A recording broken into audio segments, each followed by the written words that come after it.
Hi friends, welcome to Aspire Learn. ഇന്ന് നമ്മൾ 10ാം ക്ലാസ്സിലെ ഒരു പാഠമാണ് പഠിക്കാൻ പോകുന്നത്. 10ാം ക്ലാസ്സിലെ ടെക്സ്റ്റ് ബുക്കിലെ 95 പേജ് നമ്പർ 95. പാഠത്തിൻ്റെ പേര് the danger of a single story. The danger of a single story. ഒറ്റ കഥയുടെ അനർത്ഥം അല്ലെങ്കിൽ ഒറ്റ കഥയുടെ അപകടം എന്ന് മലയാളത്തിൽ നമുക്ക് പറയാം. ഇതാരാണ് ഈ പാഠം എഴുതിയിരിക്കുന്നത്? ഒരു നൈജീരിയൻ നോവലിസ്റ്റാണ്. ചിമാമണ്ട ഞോഴി അഡിച്ചെ, അതാണ് ആ ലേഡിയുടെ, ആ റൈറ്ററിൻ്റെ പേര്. She was born in 1977. She is a Nigerian novelist, non-fiction writer and short story writer. അവർ ചെറുകഥകൾ എഴുതുന്ന ഒരു എഴുത്തുകാരി ആണ്. Non fiction writer and short story writer. She is regarded as the most prominent among young Anglophone authors in African literature. African സാഹിത്യ ലോകത്തിൽ ഏറ്റവും മികവുറ്റ എഴുത്തുകാരിൽ ഒരാളാണ് നമ്മുടെ ചിമാമണ്ട ഞോഴി അഡിച്ചെ. Her works include Purple Hibiscus, Half of a Yellow Sun and Americana. These are the famous works of ചിമാമണ്ട ഞോഴി അഡിച്ചെ. അപ്പോൾ നമ്മൾ ആദ്യം മനസ്സിലാക്കിയിരിക്കേണ്ടത്, she is a Nigerian novelist. She has a prominent place among the African literature. African സാഹിത്യത്തിൽ വളരെ പ്രധാനപ്പെട്ട സ്ഥാനമുള്ള ഒരു എഴുത്തുകാരിയാണ് ഈ അഡിച്ചെ. ഈ പേരിൻ്റെ പ്രൊനൗൺസിയേഷന് ഒരു അംഗീകൃത പ്രൊനൗൺസിയേഷനൊന്നുമില്ല. ഇംഗ്ലീഷിലെ ഔദ്യോഗിക വാക്കുകൾക്ക്, ഇംഗ്ലീഷിൽ സ്വീകരിക്കപ്പെട്ടിട്ടുള്ള വാക്കുകൾക്ക് മാത്രമേ ഒരു അംഗീകൃത പ്രൊനൗൺസിയേഷൻ ഉള്ളൂ. ഒരാളിൻ്റെ പേരിനെ സംബന്ധിച്ച് പലരും ചെറിയ ചെറിയ വ്യത്യാസത്തിലായിരിക്കും പ്രൊനൗൺസ് ചെയ്യുന്നത്, ഉച്ചരിക്കുന്നത്. അതൊരു വിഷയം അല്ല. അപ്പോൾ നമ്മൾ പാഠം തുടങ്ങുന്നു. The danger of a single story. I am a story teller. At the very outset she tells that she is a story teller. പാഠത്തിൻ്റെ തുടക്കത്തിൽ തന്നെ അവർ പറയുന്നു, ഞാനൊരു കഥ പറയുന്ന ആളാണ്, story teller. And I would like to tell you a few personal stories about what I like to call the danger of a single story. എന്താ അവർ പറയാൻ ഉദ്ദേശിക്കുന്നത്?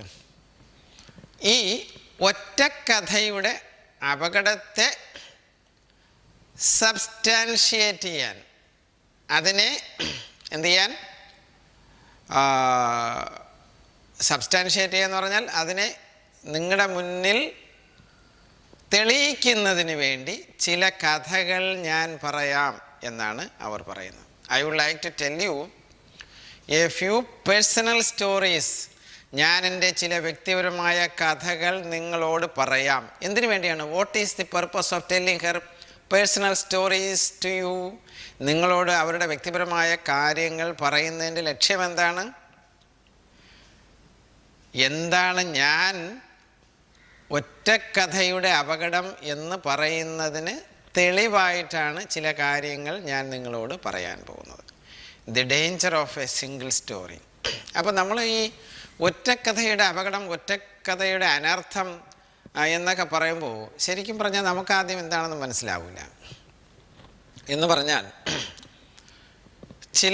ചില രാജ്യങ്ങളിലെ ചില ദേശത്തെ എഴുത്തുകാർ ഒരു മുൻവിധിയോടുകൂടി ചില കാര്യങ്ങളെക്കുറിച്ച് എഴുതും. ചില രാജ്യങ്ങളെക്കുറിച്ചായാലും ചില സംസ്കാരങ്ങളെക്കുറിച്ചായാലും ചില നാടിനെക്കുറിച്ചായാലും അവർ ആകെപ്പാടെ ഒരു ലിമിറ്റഡ് നോളജ് എന്ന് പറഞ്ഞാൽ ഒരു ചെറിയ ഒരു അറിവ് വച്ചുകൊണ്ട് ആ രീതിയിലാണ് അവരുടെ കഥകളും നോവലുകളും നാടകങ്ങളും മറ്റ് രചനകളും നടത്തുന്നത്. യഥാർത്ഥത്തിൽ ആ ദേശത്തിൽ അല്ലെങ്കിൽ ആ രാജ്യത്തിലെ കാര്യങ്ങൾ അങ്ങനെ ആകണമെന്നില്ല.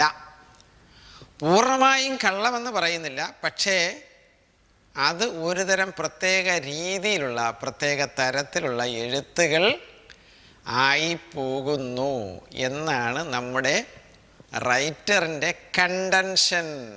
What is the contention of the writer? The writer wants to tell you that some writers are writing their stories in a particular way.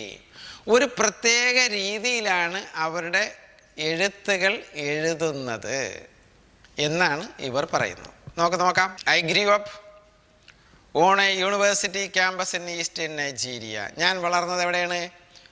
Eastern നൈജീരിയയിലെ ഒരു യൂണിവേഴ്സിറ്റി ക്യാമ്പസിലാണ് ഞാൻ വളർന്നത്. I grew up on A university campus in eastern Nigeria. My mother says that I started reading at the age of 2. എൻ്റെ അമ്മ എന്നോട് പിൽക്കാലത്ത് പറഞ്ഞിട്ടുണ്ട്, ഞാൻ 2 വയസ്സായപ്പോൾ എന്ത് ചെയ്തു, വായിക്കാൻ തുടങ്ങിയെന്നാണ്. Mother says that I started reading at the age of 2. 2 വയസ്സുള്ളപ്പോൾ ഞാൻ വായന തുടങ്ങിയെന്നാണ് അമ്മ പറയുന്നത്. പക്ഷേ although I think it probably happened when I was 4, പക്ഷേ എൻ്റെ ഓർമ്മയിൽ 4 വയസ്സായപ്പോൾ തുടങ്ങിയെന്നാണ് ഞാൻ വിചാരിക്കുന്നത്. although I think it probably happened when I was 4. എനിക്ക് 4 വയസ്സുള്ളപ്പോൾ എൻ്റെ വായന തുടങ്ങി എന്നാണ് ഞാൻ വിശ്വസിക്കുന്നത്. So I was an early reader. ഈ പറഞ്ഞതിനർത്ഥം ഞാൻ വളരെ ചെറുപ്പത്തിൽ, വളരെ പ്രായം കുറഞ്ഞ അവസ്ഥയിൽ തന്നെ വായിക്കാൻ തുടങ്ങി എന്ന് പറയുന്നതിന് വേണ്ടിയാണ് ഇത് പറഞ്ഞത്. I was an early reader and what I read were British and American children's books. ഞാൻ വായിച്ച ബുക്കുകൾ ഏതാണ്? പ്രധാനമായിട്ടും അമേരിക്കയിലെയും ബ്രിട്ടനിലെയും കുട്ടികൾക്ക് വേണ്ടിയുള്ള ബുക്കുകളാണ് ഞാൻ അധികവും വായിച്ചത്. അപ്പോൾ അമേരിക്കയിലും ബ്രിട്ടനിലും ഉള്ള എഴുത്തുകാർ എഴുതിയിട്ടുള്ള, കുട്ടികൾക്ക് വേണ്ടി എഴുതിയിട്ടുള്ള ബുക്കുകളാണ് ഞാൻ അധികവും വായിച്ചിട്ടുള്ളത്. What I read were British and American children's books. ആദ്യത്തെ പാരഗ്രാഫ് നിങ്ങൾക്ക് മനസ്സിലായല്ലോ. നമുക്ക് രണ്ടാമത്തെ പാരഗ്രാഫിലേക്ക് പോകാം. I was also an early writer. ആദ്യത്തെ പാരഗ്രാഫിൽ എന്താ പറഞ്ഞത്? ഞാൻ വളരെ ചെറുപ്പത്തിൽ തന്നെ വായിക്കാൻ തുടങ്ങി. ഇപ്പോൾ എന്താ പറയുന്നത്? വളരെ നേരത്തെ തന്നെ ഞാൻ എഴുതാൻ തുടങ്ങി എന്നാണ്. I was also an early writer and when I began to write at about the age of 7. 7ാമത്തെ വയസ്സിൽ ഞാൻ എഴുതി തുടങ്ങിയെന്നാണ്. എഴുതി തുടങ്ങിയപ്പോൾ എങ്ങനെ എഴുതി തുടങ്ങി? പെൻസിൽ വെച്ച് എഴുതി തുടങ്ങി. Stories in pencil. കഥകൾ ഞാൻ പെൻസിൽ കൊണ്ട് കഥകൾ എഴുതാൻ തുടങ്ങി. എന്നിട്ടോ crayon illustrations that my poor mother was obliged to read. ആ കഥകൾക്ക് ഒരു വിവരണം, ചിത്രങ്ങളിലൂടെ ഒരു വിവരണവും, ക്രയോൺസ് ഉപയോഗിച്ച് എന്ത് ചെയ്തു? ചിത്രങ്ങൾ വരച്ച് ഈ ഞാൻ എഴുതുന്ന കഥകൾക്ക് ഒരു ഇല്ലുസ്ട്രേഷൻ കൂടെ, വിവരണം കൂടെ ഞാൻ കൊടുത്തിരുന്നു എന്നാണ്. പാവം എൻ്റെ അമ്മ ഈ കഥകൾ വായിക്കാൻ നിർബന്ധിക്കപ്പെട്ടിരുന്നു, വായിക്കാൻ ബാധ്യതപ്പെട്ടിരുന്നു എന്നാണ്. ആ ഒബ്ലൈജ്ഡ് ടു എന്ന് പറഞ്ഞാൽ ഒരു പ്രയോഗമാണ്. എന്താണ് പ്രയോഗം? നമ്മൾ അത് എന്ന് പറഞ്ഞാൽ ഈ കഥകൾ, ഈ മകളുടെ കഥകൾ വായിക്കാൻ അമ്മ ബാധ്യസ്ഥയായിരുന്നു എന്ന് പറഞ്ഞാൽ നിർബന്ധിക്കപ്പെട്ടിരുന്നു. അതൊരു ബാധ്യതയായിരുന്നു. അമ്മ വായിച്ചോളണം, ഞാൻ എഴുതുന്ന കഥകൾ അമ്മ വായിച്ചോളണം. അമ്മ വായിക്കുമായിരുന്നു. അതാണ്.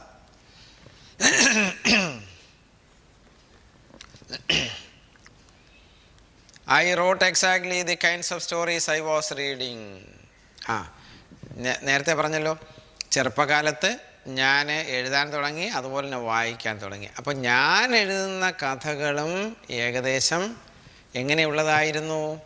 ഞാൻ വായിച്ച കഥകളുമായി സാമ്യമുള്ള കഥകളായിരുന്നു ഞാൻ എഴുതിയിരുന്നത്. I wrote exactly the kinds of stories I was reading. All my characters were white and blue-eyed. All my characters were, എൻ്റെ എല്ലാ കഥാപാത്രങ്ങളും ഒന്നുകിൽ വെള്ള അല്ലെങ്കിൽ നീല കണ്ണുള്ളവയായിരുന്നു. All my characters were white and blue-eyed. They played in the snow. അങ്ങനെ എൻ്റെ കഥാപാത്രങ്ങളെല്ലാം എന്ത് ചെയ്തു? മഞ്ഞിൽ കളിച്ചിരുന്നു. പിന്നെയോ, they ate apples. എൻ്റെ എല്ലാ കഥാപാത്രങ്ങളും ആപ്പിൾ തിന്നുമായിരുന്നു. അപ്പോൾ ഇതാണ് ഇവർ വായിച്ചിരുന്ന കഥാപാത്രങ്ങൾ. അമേരിക്കയിലെ കുട്ടികൾക്ക് വേണ്ടി എഴുതിയ പുസ്തകങ്ങൾ വായിച്ചപ്പോൾ അവർ വായിച്ച് മനസ്സിലാക്കിയിരുന്ന കഥാപാത്രങ്ങളുമായി ബന്ധപ്പെട്ടാണ് ഈ ആഡിച്ചെ എഴുതിയിരുന്നത്. അപ്പോൾ ഇവർ എഴുതുന്ന കഥാപാത്രങ്ങളിലുള്ള എല്ലാ കുട്ടികളും എന്ത് ചെയ്തിരുന്നു? മഞ്ഞിൽ കളിച്ചിരുന്നു. പിന്നെന്താ ചെയ്യുന്നത്? ആപ്പിൾ കഴിച്ചിരുന്നു. They talked a lot about the weather. കാലാവസ്ഥയെക്കുറിച്ച് ധാരാളം സംസാരിച്ചിരുന്നു. How lovely it was that the sun had come out. ഓ, എന്ത് മനോഹരമാണ്, സൂര്യൻ ഇതാ ഉദിച്ചു വരുന്നത് കാണാൻ എന്ത് മനോഹരമാണ്. ഇങ്ങനെയുള്ള കാര്യങ്ങളാണ് ഈ എഴുത്തിൽ കൂടുതലും പ്രതിഫലിച്ചിരുന്നത്. But I had never been outside Nigeria. അക്കാലത്ത് ഞാൻ നൈജീരിയ വിട്ട് പുറത്തോട്ടൊന്നും പോയിരുന്നില്ല. മറ്റ് രാജ്യങ്ങളിലോ മറ്റ് സ്ഥലങ്ങളിലേക്കോ ഒന്നും ഞാൻ പോയിരുന്നില്ല. I had never been outside Nigeria. നൈജീരിയയ്ക്ക് പുറത്ത് ഞാൻ പോയിട്ടില്ല. ഞങ്ങൾക്ക് മഞ്ഞില്ല. നമ്മുടെ നാട്ടിൽ നൈജീരിയയിൽ മഞ്ഞൊന്നുമില്ല കളിക്കാൻ. പക്ഷേ എൻ്റെ കഥാപാത്രങ്ങളെല്ലാം മഞ്ഞിൽ കളിച്ചിരുന്നു. ഞങ്ങൾ വി ഏറ്റ് മാംഗോസ്. ഞങ്ങൾ മാങ്ങയാണ് കഴിച്ചിരുന്നത്. വി ഏറ്റ് ആപ്പിളല്ല, അതിന് പകരം ഞങ്ങൾ എന്താ കഴിച്ചിരുന്നത്? ഞങ്ങൾ കഴിച്ചിരുന്നത് മാംഗോയാണ്. We ate mangoes and we never talked about the weather. ഞങ്ങൾ കാലാവസ്ഥയെക്കുറിച്ച് സംസാരിച്ചിട്ടേയില്ല. We did not have snow. ഞങ്ങളുടെ നാട്ടിൽ മഞ്ഞില്ലായിരുന്നു. We ate mangoes. ഞങ്ങൾ മാങ്ങയാണ് കഴിച്ചിരുന്നത്. We never talked about the weather. ഞങ്ങൾ കാലാവസ്ഥയെക്കുറിച്ച് സംസാരിച്ചിട്ടേയില്ല. Because there was no need to. അതിനെക്കുറിച്ച് സംസാരിക്കേണ്ട കാര്യമില്ലായിരുന്നു. അതുകൊണ്ട് ഞങ്ങൾ സംസാരിച്ചിട്ടില്ല എന്നാണ്. അടുത്ത പാരഗ്രാഫിലേക്ക് പോകാം. What this shows I think is how impressionable and vulnerable we are in the face of a story, particularly as children. What this shows, ഇതെന്താ പ്രകടമാക്കുന്നത്? ഈ കുട്ടി പറയാണ്, ഈ എഴുത്തുകാരി പറയാണ്, ഞങ്ങൾ ആപ്പിൾ കഴിച്ചിട്ടില്ല, ഞങ്ങൾ മാങ്ങയാണ് കഴിക്കുന്നത്. ഞങ്ങൾ കാലാവസ്ഥയെക്കുറിച്ച് സംസാരിച്ചിട്ടില്ല. ഞങ്ങൾ മഞ്ഞിൽ കളിച്ചിട്ടില്ല. ഞങ്ങളുടെ ഇവിടെ മഞ്ഞില്ല കളിക്കാൻ. പക്ഷേ എൻ്റെ എഴുത്തിൽ ഇതെല്ലാം കടന്നു വന്നു. ഏത് കടന്നു വന്നു? എൻ്റെ കഥാപാത്രങ്ങൾ മഞ്ഞിൽ കളിക്കുന്നു, മഞ്ഞ് പാളികളിൽ കൂടെ നടക്കുന്നു, കളിക്കുന്നു. അതുപോലെ തന്നെ ആപ്പിൾ കഴിക്കുന്ന കഥാപാത്രമാണ്. കാലാവസ്ഥയെക്കുറിച്ച് ഡിസ്കസ് ചെയ്യുന്ന, വിവരിക്കുന്ന, അല്ലെങ്കിൽ അതിനെക്കുറിച്ച് പറയുന്ന കഥാപാത്രങ്ങളാണ് എൻ്റെ കഥാപാത്രങ്ങളിലും കടന്നു വന്ന. കാര്യം എന്താണ്? ഞാൻ എൻ്റെ കൊച്ചുനാളിൽ വായിച്ച പുസ്തകങ്ങളിലെല്ലാം ഇതുമായി ബന്ധപ്പെടുന്ന കാര്യങ്ങളാണ് ഞാൻ വായിച്ചിട്ടുള്ളത്. ആ വായനയാണ് നമ്മുടെ എഴുത്തുകാരിയെ സ്വാധീനം. അപ്പോൾ കുട്ടികളായിരിക്കുമ്പോൾ അവർ വായിക്കുന്ന കാര്യങ്ങൾ അവരെ സ്വാധീനിക്കും എന്നാണ് ഈ പറഞ്ഞതിൻ്റെ അർത്ഥം. What this shows, I think, is how impressionable, എന്തുമാത്രം സ്വാധീനിക്കുവാൻ കഴിയുന്നവയാണ്. ഇംപ്രഷനബിൾ എന്ന് പറഞ്ഞാൽ സ്വാധീനിക്കാവുന്നത് എന്നാണ് വാക്കിനർത്ഥം. ആൻഡ് വൾനറബിൾ എന്ന് പറഞ്ഞാൽ എന്താണ്? വൾനറബിൾ, വി ആർ എന്ന് പറഞ്ഞാൽ നമ്മൾ ചാഞ്ചാടുക. വൾനറബിൾ എന്ന് പറയുന്നത് റിജിറ്റ്, ഒരു സ്റ്റേണായിട്ടുള്ള നിലപാടില്ല, അങ്ങോട്ടും ഇങ്ങോട്ടും ആയുന്ന, ചാഞ്ചാടുന്ന, അതാണ് vulnerable. We are in the face of a story. ഒരു കഥ വായിക്കുമ്പോൾ തന്നെ നമ്മൾ എന്തുമാത്രം അതിന് സ്വാധീനപ്പെടുന്നു, അതിന് വശംവദരാകുന്നു എന്നാണ് ഇതിൻ്റെ അർത്ഥം. പർട്ടിക്കുലർലി ആസ് ചിൽഡ്രൻ, പ്രത്യേകിച്ചും കുട്ടികളായിരിക്കുമ്പോൾ. മുതിർന്നവരായിരിക്കുമ്പോൾ ചിലപ്പോൾ ചിന്തിക്കുമായിരിക്കും, കൂടുതൽ ചിന്തിക്കുമായിരിക്കും. കുട്ടികളായിരിക്കുമ്പോൾ ഒരു കഥയ്ക്ക് എന്തുമാത്രം സ്വാധീനം ചെലുത്താൻ കഴിയുന്നു എന്നുള്ളതാണ് നമ്മളിവിടെ മനസ്സിലാക്കുന്നത്. Because all I had read were books in which characters were foreign. ഞാൻ എൻ്റെ ബുക്കുകളിൽ വിവരിക്കുന്ന കഥാപാത്രങ്ങളെല്ലാം തന്നെ വിദേശികളാണ്. നമ്മുടെ നാട്ടിൻ പുറത്തുള്ള, നമ്മൾ ജീവിക്കുന്നതിൻ്റെ ചുറ്റുപാടുമുള്ള കഥാപാത്രങ്ങളേ ഇല്ല. വിദേശികളായ കഥാപാത്രങ്ങളെക്കുറിച്ചാണ് എൻ്റെ ബുക്കുകളിൽ അധികവും കടന്നു വരുന്നത്. Because all I had read were books in which characters were foreign. ഞാൻ വായിച്ചിട്ടുള്ള ബുക്കുകളിലും വിദേശികളായ കഥാപാത്രങ്ങളാണ്. ആ സ്വാധീനമാണ് എൻ്റെ എഴുത്തിലും വന്നിരിക്കുന്നത്. I had become convinced that books by their very nature had it to have foreigners in them and had it to be about things with which I could not personally identify. അപ്പോൾ ഒരു book എഴുതിയാൽ, ഒരു കഥ എഴുതിയാൽ വിദേശികളായ characters തന്നെ വരണം എന്നൊരു ചിന്ത റൈറ്റേഴ്സിൻ്റെ ഇടയിൽ കടന്നു വന്നു എന്നാണ് ഈ വരി പറയുന്നത്. എന്താണെന്ന് നോക്കാം. ഐ ഹാഡ് ബിക്കം ഞാനൊരു കാര്യം മനസ്സിലാക്കി. I became aware that, I was convinced that. ഞാൻ മനസ്സിലാക്കി. എന്ത്? What did she convince? എന്താ ആ റൈറ്റർ മനസ്സിലാക്കിയത്? Books by their very nature. ആ ഒരു ബുക്കായാൽ, if it is a book, it should contain foreign characters. ഒരു ബുക്കായാൽ അതിനകത്ത് വിദേശികളായ ക്യാരക്ടേഴ്സ് വേണം. Had it to be about things with which I could not personally identify. ആ ക്യാരക്ടേഴ്സിനെ ഒന്നും വ്യക്തിപരമായി എനിക്ക് തിരിച്ചറിയുവാൻ കഴിഞ്ഞില്ല. വിദേശികളായ ക്യാരക്ടേഴ്സ് ആവുമ്പോൾ, കഥാപാത്രങ്ങളാവുമ്പോൾ അവരെ വ്യക്തിപരമായി മനസ്സിലാക്കാൻ നമുക്ക് കഴിയില്ലല്ലോ. അപ്പോൾ വ്യക്തിപരമായി മനസ്സിലാക്കാൻ കഴിയാത്ത വിദേശികളായ കഥാപാത്രങ്ങൾ തന്നെ വേണം എന്ന് ഞാൻ മനസ്സിലാക്കി.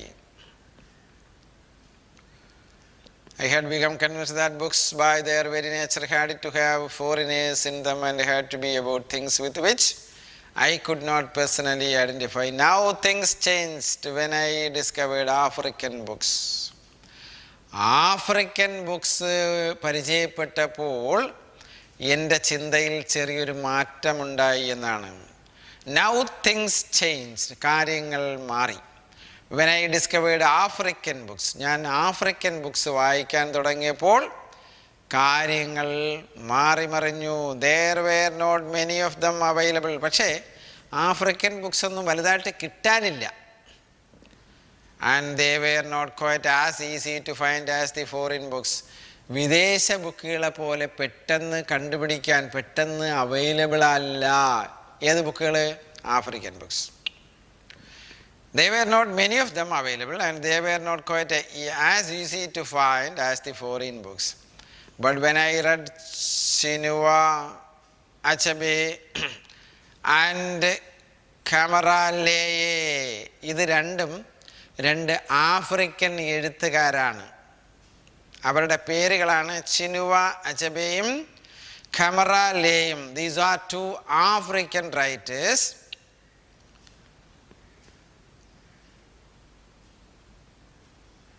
When I read Chinua Achebe and Kamara Lee, I realized that people like me, girls with skin the color of chocolate, whose kinky hair could not form. Ponytails could also exist in literature. അത് വായിച്ചപ്പോഴാണ് ഞാൻ ഒരു കാര്യം മനസ്സിലാക്കിയത്. എന്താ മനസ്സിലാക്കിയ? Girls with skin the colour of chocolate, ചോക്ലേറ്റിൻ്റെ കളറുള്ള തൊലി എന്ന് പറഞ്ഞാൽ ചോക്ലേറ്റ് കളറിലുള്ള എന്നെപ്പോലുള്ള ഒരാളിന്, ഹൂസ് കിങ്കി ഹെയർ എന്ന് പറഞ്ഞാൽ കേളി ഹെയർ, ചുരുണ്ട തലമുടി, kinky hair could not form. Ponytails എന്ന് പറഞ്ഞാൽ കുതിരവാൽ പോലെ തലമുടി കെട്ടിയിടുന്ന ഒരു സംവിധാനം, അതാണ് പോണി ടെയിൽസ്. കുതിരവാൽ പോലെ തലമുടി കെട്ടിയിടുന്ന ഒരു രീതി. കുഡ് ഓൾസോ, അങ്ങനെയുള്ള ഒരാളിനും സാഹിത്യ ലോകത്തിൽ നിലനിൽക്കാൻ കഴിയും എന്ന് ഞാൻ മനസ്സിലാക്കിയെന്നാണ്. പിടികിട്ടിയോ നിങ്ങൾക്ക്?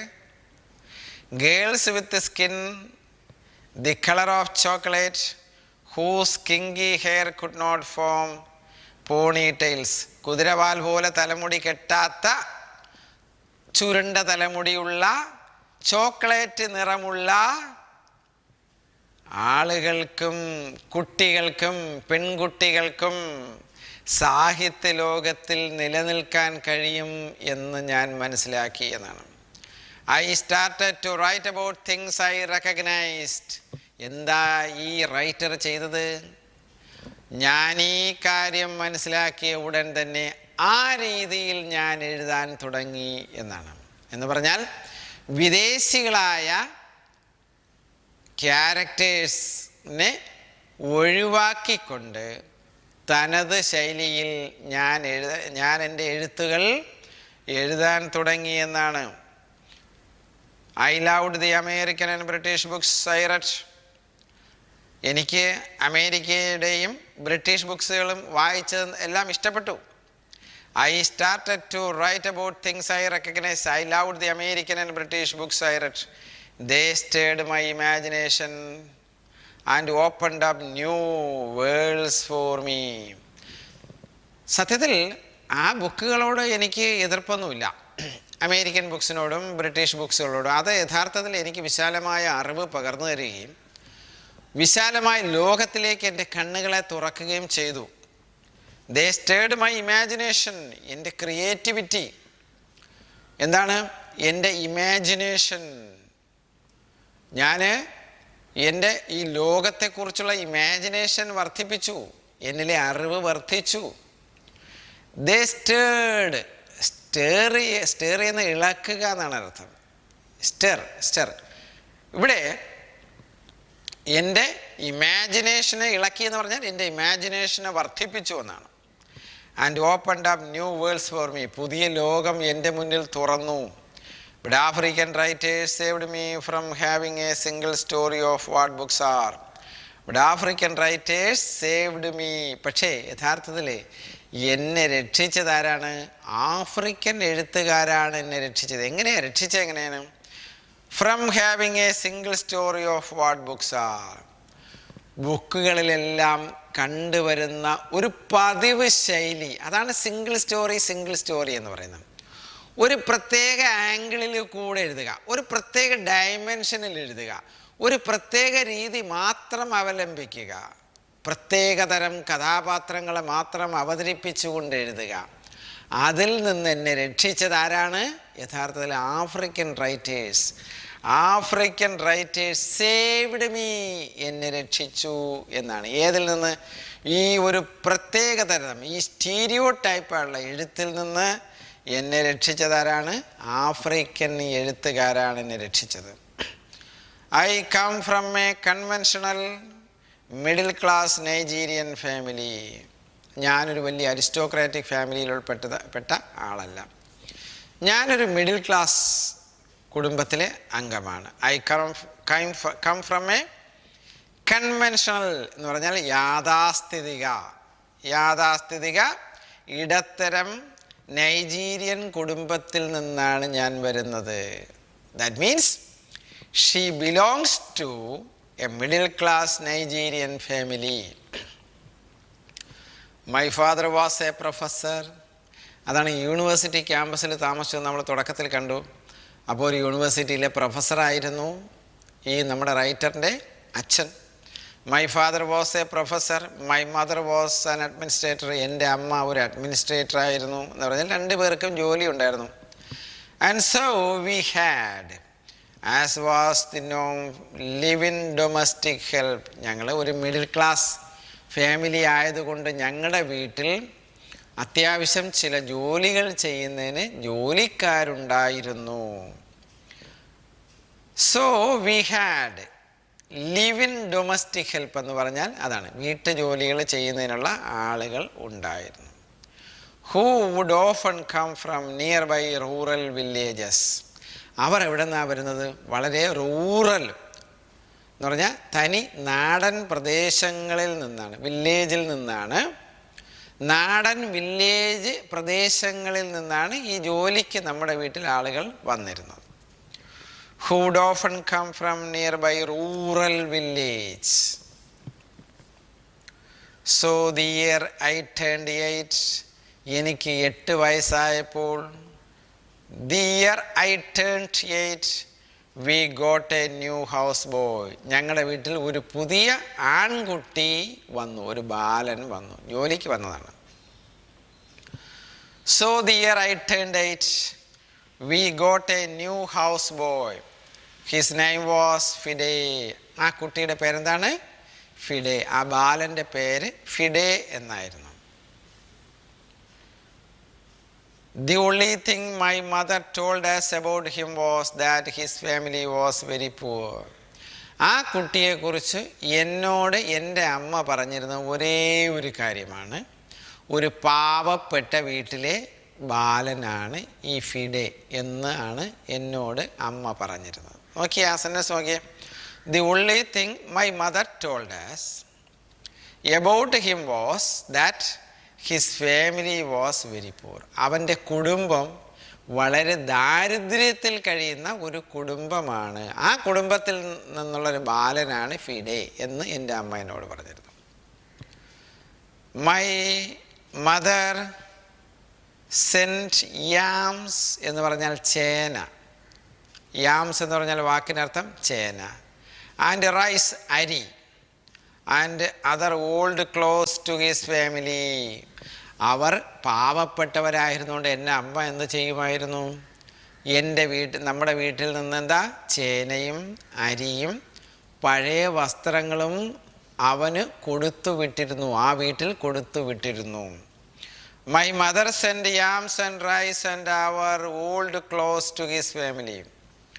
And when I did not finish my dinner, my mother would say, finish your food. Don't you know, people like Fide's family having nothing.